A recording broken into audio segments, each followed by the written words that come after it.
اسرار الحق اسلامی اسکالر کا ایک پر اثر بیان ہے، ذرا غور سے آئیے سنتے ہیں۔ اصل میں دجالیت ہے، دجل فریب کو کہتے ہیں۔ اللہ کی ذات کے اوپر اس کائنات کا پردہ آ گیا ہے، ہم اس کائنات کو پوج رہے ہیں، کائنات کو پڑھ رہے ہیں، سیکھ رہے ہیں، سمجھ رہے ہیں، خدا کو بھول گئے۔ حیات اخروی پر حیات دنیاوی نے پردہ ڈال دیا ہے۔ دجل اصل زندگی وہ ہے، اسے بھول گئے ہیں اور اس زندگی میں مگن ہے، گم ہے۔ کافر کی یہ پہچان کے آفاق میں گم ہے اور مومن کی یہ پہچان کے گم اس میں ہے آفاق۔ یہ سارا نظام دجالیت کا نظام ہے اور پورے عالم اسلام پر یہ حاوی ہے، مسلط ہے، کوئی ایک ملک بھی اس سے بچا ہوا نہیں۔ اس پس منظر میں دیکھیے، اسلام ایک اصولی انقلابی دعوت ہے، بدلو اس نظام کو، بدلو اس نظام کو۔ یہ جتنا کام مشکل پاکستان میں اتنا ہی یہاں ہے، کیا فرق ہے؟ 57 سال ہو گئے ہمیں، جو ملک لیا تھا اسلام اسلام اسلام اسلام کی رٹ لگا کر، وہ کہاں اسلام لایا؟ مسجدیں عالیشان بنا دی ہیں، ٹھیک ہے، لیکن اس کے علاوہ کیا؟ کہاں اسلام؟ کہاں اسلام کا سیاسی نظام؟ کہاں اسلام کا معاشی نظام؟ کہاں اسلام کا معاشرتی نظام؟ مخلوط معاشرہ ہے۔ صدر ضیاء الحق نے جب PIA کو ڈرائی کیا، شراب اس میں سرو کرنی بند کر دی، ورنہ پہلے انٹرنیشنل فلائٹس میں شراب سرو ہو جاتی تھی، لیکن اس نے بند کی۔ میں نے کہا، اور میں اس زمانے میں ان سے کچھ قریب تھا، میں نے کہا آپ نے بڑا اچھا کام کیا، دنیا تو یہی کہے گی کہ دقیانوسیات بھی ہے، یہ کیا کر رہا ہے؟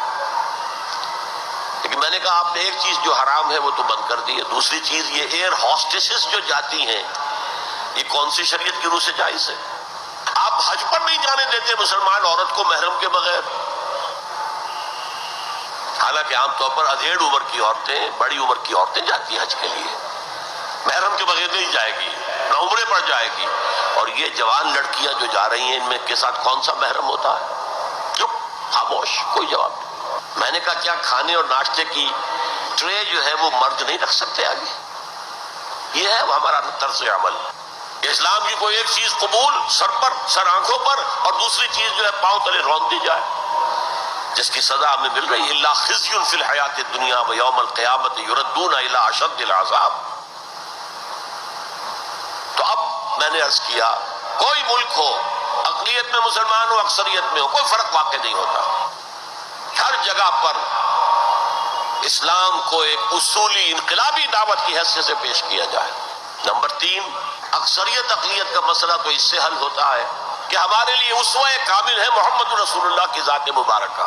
وہ تو اکیلے تھے جب انہوں نے کام شروع کیا تھا، آپ کی اہلیہ حضرت خدیجہ رضی اللہ تعالیٰ عنہ، آپ کے دوست پرانے ابو بکر رضی اللہ تعالیٰ عنہ، آپ کے چچا بھائی جو آپ ہی کے زیر تربیت تھے وہی رہ رہے تھے، چونکہ ان کے والد ابو طالب بہت غریب تھے، لہذا حضور نے انہیں اپنے پاس رکھا ہوا تھا، ان کے اوپر سے بوجھ کم کرنے، اور آپ کا وہ بیٹا، منہ بولا بیٹا جو غلام تھا، اسے آزاد کر کے بیٹا بنا لیا۔ یہ 4 تھے، 1+4 5،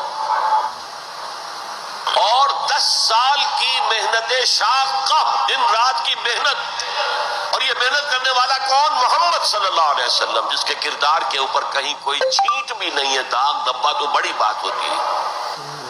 بمشکل 100-125 آدمی ساتھ آئے تھے، تو آپ اس اسوے پر چلیں، آپ کو 100 بھی نہ ملے کوئی پرواہ نہیں، کیا جب کس وقت اللہ تعالیٰ دھارے کا رخ موڑ دے، لوگوں کی توجہ ہو جائے، لیکن اصول وہی ہو، دعوت وہی ہو، اور نمبر 3 میتھڈولوجی وہی ہو۔